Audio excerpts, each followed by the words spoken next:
All right, NAL Playdate number 6 recap. First game of the day, Mirage versus XSET, and it does end up going XSET's way, 7-2. So XSET is continuing their dominant streak. In their last 4 playdays, including this one, they now have a 7-0, a 7-1, a 7-2, and a 7-3. Not necessarily in that order, but this one is the 7-2 coming out. So they played on Villa. XSET hadn't played Villa yet. Mirage played it in just the previous playday, and it ended up at the exact same scoreline. They were beaten 7-2 by the Sonics, just like they were beaten 7-2 by XSET in playday number 6 here. Looking at the round breakdown, first round does go to Mirage, but then XSET gets 5 of their own, so 5-1, pretty dominant half from XSET. They even get the next round to make it 6 in a row once they switch sides, and they're already up on match point. Mirage needs 5 in a row to go to overtime, and they get 1 round, but then the next round just goes to XSET. So, I mean, XSET has a few tough games coming up, but, I mean, if they continue to look this good, I mean, they might just win all the games. Obviously, if they put up similar score lines, then that means that they did win the games.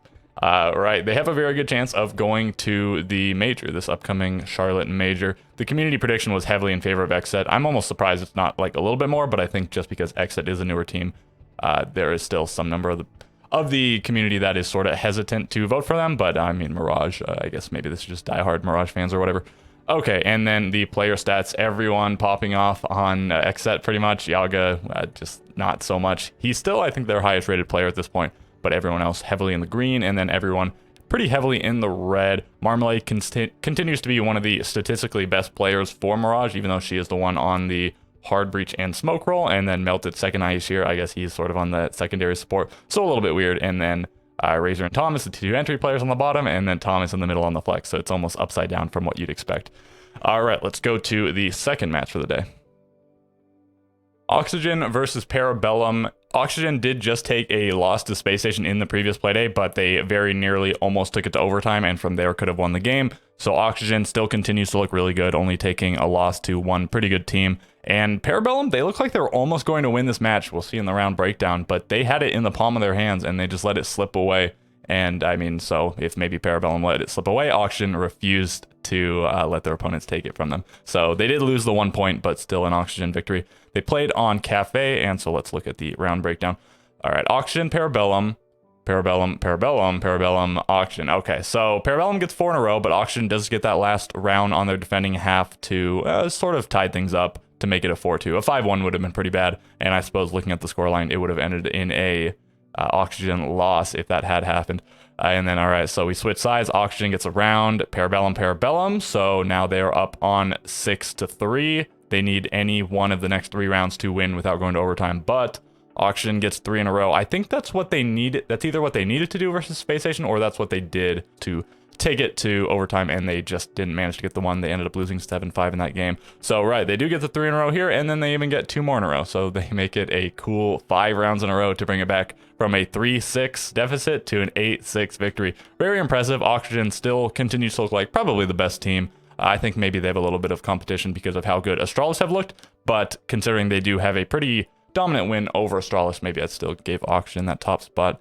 That's something we'll look at a little bit later, maybe in a future power ranking video. Okay, so community prediction. Yeah, I think this is the most dominant one we've had. Maybe we've had another 97-3, but I don't think we've had like 98%. So this is the most dominant, or tied for the most dominant. But I mean, yeah, I think it's not fully accurate. Of course, Parabellum almost won. They ended up taking a point. You'd think if they only have 3% of the vote, they wouldn't even be able to take a point, but they do. So yeah, I'd give more to Parabellum if we were just doing odds, but yeah, Oxygen looked pretty good up to this point. All right, looking at the stats here really quickly. Yeah, Wimpy on top for his team. He's been very good. I guess he'll soon be replaced by Blaz. He only has a handful of games to go, especially considering it looks like Parabellum probably won't be going to the major. I think it's still possible at this point, but pretty unlikely. And then Aska, Kool-Aid, Penguin, all around 1.0. Creator's really struggling here. It took him a lot of rounds to even get on the board. I don't remember how many it was, but something like 9.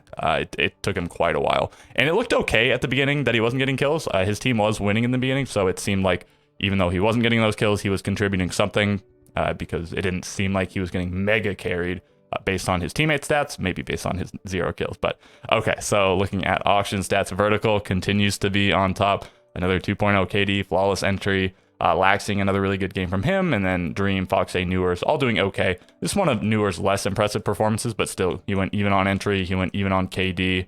You know, he made the space for his team, and he pushed his team to victory. He was doing really, really poorly. He was at, I don't even recall what it was, like 2-9 or like 3 in that somewhere. Third game of the day, Space Station versus Beast Coast. If Parabellum had defeated Oxygen, I think that would have ended up being the most surprising result of the day. It still was fairly surprising that it went to overtime, but the actual most surprising game of the day, I think, was this one. The fact that Beast Coast beat Space Station. I didn't think it was an impossibility or anything. I did think Beast Coast had a shot, but I do think also that most people had Space Station pegged as beating Beast Coast. So we play on Bank, which Space Station was 2-0 on. They beat, I think, Mirage and Xset both on it, and Beast Coast was 0-1 on it, and they lost to Xset on it. So it seemed a bit strange for Beast Coast to go here. I guess they had more VOD on SSG than SSG had on Beast Coast, especially considering Beast Coast got beaten so badly and it was fairly recent. So maybe Beast Coast was just feeling really confident on Bank. They had enough time to counter strat Space Station and they wanted to surprise them. I think Theme Park could have been a good choice. I guess Bank ended up working out for them, but I don't think either of these teams had played Theme Park. So maybe Beast Coast really doesn't like it. They're scared of Space Station on it, whatever it was, but they did have the choice. So looking at the round breakdown here, the first 2 rounds go to Beast Coast. In the second round, they do a crazy Amaru strat where they jump up the hatch into open area and just plant. I guess that was part of the VOD review on Space Station where they found that they were really light on site on this objective, and that is sort of how you have to play open area. You do have to hold a lot of the adjacent areas vertically and horizontally to be successful on it, and Beast Coast took advantage of that. So then the next 2 rounds go to Space Station. It's now 4-4, and then even 1 more to Space Station, and then 1 more to Beast Coast. 3-3 half. So I'd say at this point, Space Station seems like they're winning because it's generally an attacker-sided map. You want to get probably more than 3 attacks on your attacking half. So Space Station now going on to the attack seems sort of advantage, but the score is even, so it could go either way. Space Station takes a round, but then Beast Coast gets 3 rounds in a row. So now score 6-4. Space Station needs to get the next 2 rounds to push it to overtime. And they get the first one. They do not get the second one. Beast Coast defeats Space Station 7-5. Sort of a shocking result, but I mean, you wouldn't be too surprised when you see the stat line. All right, 95% for Space Station. I think this is far too generous. Yeah, I thought they were the favorite, but not by this massive margin. Space Station is a pretty popular team, and yeah, they look better than Beast Coast, but still surprising. It is just a community prediction, though. It's just sort of who you think's going to win, not like odds or anything. Yeah, this is why they won. Sweater went nuclear here. These are the sort of stats that people expected Sweater would put up. Maybe not consistently, because nobody can put up 17-5 consistently. But yeah, Sweater really coming alive here. He's had some good games, some maybe like not so good, some mediocre games, whatever, but he really popped off here. A good game from Slash as well, but Sweater 17-5, 4-1 on entry, 83% cost. Yeah, he really lit the world on fire here and was, I guess, the primary reason that they were able to defeat Space Station. Anthony doing okay, Drip doing okay. Statistically, they're sort of the 2 more support-oriented players, maybe even along with Slash, but I think Drip and Anthony most of all. Surf, really rough game for him. I think this is his first really bad game, though. He's had several really good games, so I guess that makes up for it, but you do expect a little bit better from one of your primary entry players, one of your fraggers. 2-10 is a bit poor, but I guess Sweater more than made up for it, so... Right, they're taking down Space Station, and yeah, pretty poor looking stats from Space Station. You'd maybe be a little bit surprised that it was a 7-5. This looked like it was a more dominant victory than the stats would suggest. I mean, nobody got like destroyed here, but yeah, no standout performer either. And okay, let's go on to the next match. TSM versus Astralis. They play on Villa, so another Villa game for the day. TSM continues to stumble in this stage. I don't know if it's just coming off of the Invitational, they're not as motivated, or just best of ones, or the attacker repick, or the map pool. I mean, we just keep wondering what's going on with TSM. And at this point, it doesn't really matter, I guess. They're probably not going to the majors, so we'll just have to see how they can do in the next stage. It'll probably be enough downtime. They'll have had all of this time to figure it out, and then even if they didn't figure things out this stage, they probably figured out what their problems are going forward. And so I'm sure by the time stage 2 rolls around, maybe they won't be on top like the hammer lifting would suggest, but they might be a lot better than they were in this stage. And there's still a few games left. They could even bounce back in this stage. So Astralis, they continue to be on the up and up, dismantling another one of those former top teams. Right, they 7-1 Sonics, the NAL champions, and they 7-1 TSM, the world champions. All right, so looking at the round breakdown here, of course, TSM's only going to get 1 round, and just wait till you see these stats at the end. Astralis, and so 3 in a row, and then TSM gets the 1, and then so Astralis gets the next 4 in a row. And it was pretty evenly split. Of course, I think Astralis had much better odds of winning this based on how the stage has progressed, but TSM just gets a lot of votes naturally by being a very popular org with popular players. So, you know, I'd even maybe give this like 80% to Astralis, maybe a little bit less, but I think certainly more than 58%. All right, looking at the stats, have you ever seen something like this? Of course, Kino got pretty close. He went 15-2 over the course of 7 rounds, but we now have 18-2 over the course of 8 rounds. I don't think this is the highest rating of all time. I want to say like Fantasy and Nesk, both LATAM players, have beaten this. I don't think we've ever seen a 3.0 rating. I think Nesk might be the highest at like 2.93. So yeah, flawless on entry, 18-2 KD. This could be the highest KD we've ever seen for somebody that has more than 1 death. So I'm sure we've seen 10-1s, 11-1s, 12-1s, things like this. But for 2 deaths in a best of 1, I think this is pretty insane. 100% cost, just like untouchable. And even one of these deaths came from him planting. He died and he couldn't even shoot back. So imagine if he had not been the one planting, or I guess he just didn't die. And he did still get 2 successful plants. So insane game by Forest, the new pickup to this team, and really proving his worth. And not that he hadn't already done that throughout the stage, but I think this really solidifies things.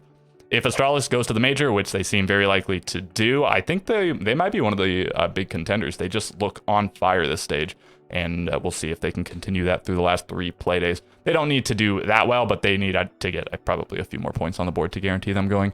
And then Shuttle, also a pop-up game. He's had some good games. J-Nano, iconic TP fire. Not too hot, but when you got Shuttle and Force going absolutely nuclear, you don't need to be hot.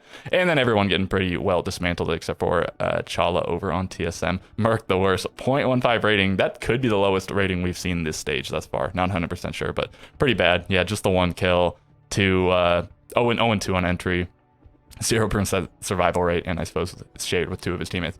Anyways, yeah, TSM is in a big slump, and Astralis is on top of the world at the moment, and we will have to see if these trends continue. And all right, so let's go to the final game for the day. Sonics versus Dark Zero, 7-4 victory for Dark Zero, so not terribly unexpected. I did predict Sonics to win this, and I thought this could have gone either way. Finally, Sonics did get their first win in the play day prior to this against Mirage, and it was a 7-2, so pretty dominant even.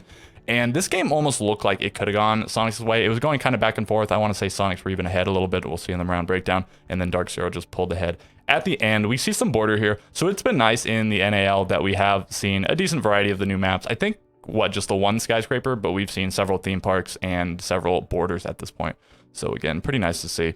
I guess we'll look at the prediction real quick. 85%. Yeah, Sonics have been pretty bad, only beating the actual probably worst team at the moment, Mirage. And it was pretty dominant, and it was the play day right before this, so I think maybe you give them a little bit more than 15%. But yeah, it did seem like probably Dark Zero was going to win, and if Sonics won, it would feel like a bit of an upset.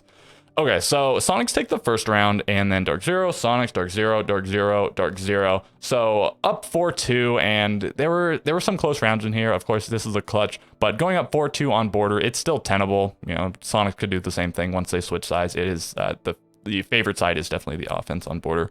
And okay, so we switch sides, and Sonics does get 2 rounds, so they tie it up 4-4. And so at this point, because they're now on the favorite side, it feels like maybe they're advantaged to win the game. But then Dark Zero just takes 3 in a row to close it out. So, you know, not the closest game ever. It was very back and forth. It was tied at one point, but Dark Zero does get the 3-round streak to close out the game in regulation, getting the points that not that they desperately need, but this puts them in a pretty solid position. They are one of the top 4 teams going into those last 3 playdays, and top 4 is where you need to be to go to the major.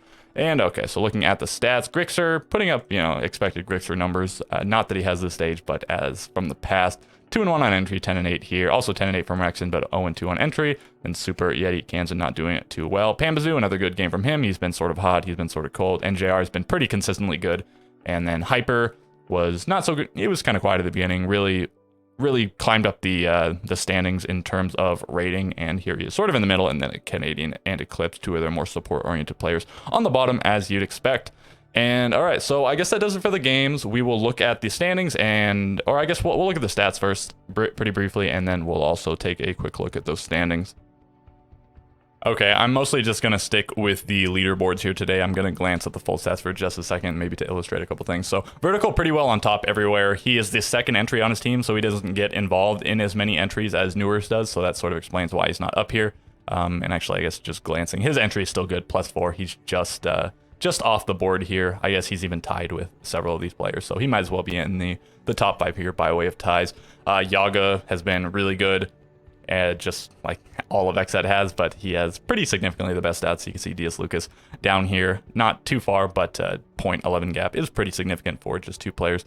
Looking at Diaz Lucas, let me show you this. This guy's only died 25 times over the course of 6 pro games. I think XZ probably has played the fewest rounds of any team because all of their wins have been very dominant, 7-3 or better, and all of their losses were 7-3, both of their losses. So they haven't played any long games. So he's played fewer rounds, but still his deaths per round is like minuscule, and that's sort of living up to the Diaz Lucas reputation. Skies continues to be up here pretty significantly higher than any other Space Station player. Yeah, Rampy all the way down here at 0.17 lower. And then Laxing, Yaga, and JR, some of the better performing players. Yeah, and JR just been consistently good. Same thing with Yaga. Laxing, he had 1 or 2 really bad games, and maybe even just 1. And then we see some more players with the solid entry, but Newers is head and shoulders above the rest by a margin of 2. But still, with the numbers being this low, I still say head and shoulders. And then Yaga, Kino, Laxing, and Vertical. So 4 of those 5 former Oxygen players, 2 of them still being current Oxygen players, remaining in the top 5, but Hyper now breaking into it. And then I guess Parabellum has just been the clutch team with Eska and Wimpy both on 3 and only 2 other players being on 3. But then we still see another Oxygen player in the top 5 here, and that same Oxygen player is on top for Plants. So Dream up here by a decent margin, 3 more than Marmalade and Drip, and then Eclipse on 7, Bosco on 6. And okay, so that's the stats. Let's take a look at the standings and maybe talk about a few implications for going forward for the rest of the stage and perhaps for the major. All right, I usually go over to Liquipedia to look at the standings, but we'll just stick on CGG. Maybe I'll even do it going forward. I think it has pretty much everything we need to look at here. So on the left here are just the results of the games I just covered, and then on the right are the standings, and I'll read off the standings 1 through 10. We have Oxygen, Astralis, XZ, Dark Zero, Space Station, Beast Coast, Parabellum, TSM, Sonics, and Mirage. It might not matter. I don't think it matters at all at the moment, but it might matter going forward. Do keep in mind that the primary tie-breaking metric is round differential. So, of course, teams are ordered by the number of points that they accrue, but then if they're on the same number of points, they are ordered by round differential. So, Oxygen and Astralis. Oxygen also has the head-to-head over Astralis, which is the second metric. But say Astralis had the head-to-head over Oxygen, this would still be the correct standings because Oxygen has +17 and Astralis has +16. Okay, so looking forward to the major, Mirage, Sonics, and TSM, they're extremely unlikely to go. It's going to take pretty well a miracle. And even Parabellum, I don't think their fate's in their hands. It would require some of these teams up here to do extremely poorly, which seems pretty unlikely considering how well most of these teams have done. That's why they're up here in the top 6. And so probably it's going to be 4 of these top 6 teams. So I suppose Space Station and Beast Coast are the least likely at the moment to qualify, but Space Station only 1 point away from Dark Zero and XZ, and then Beast Coast only 2 points away from them. So Oxygen and Astralis, they're in obviously the best position. They're at 14 points.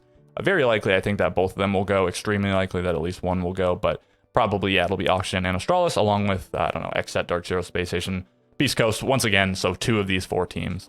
It's hard to call. I think a lot of these teams are still playing each other, so those are going to be extremely important games. Be on the lookout for those, and then also, whenever these teams play other teams, they really need to get those points. Any points you can get at this point are really important because of how tight this top 6 is. Everyone within 4 points up here.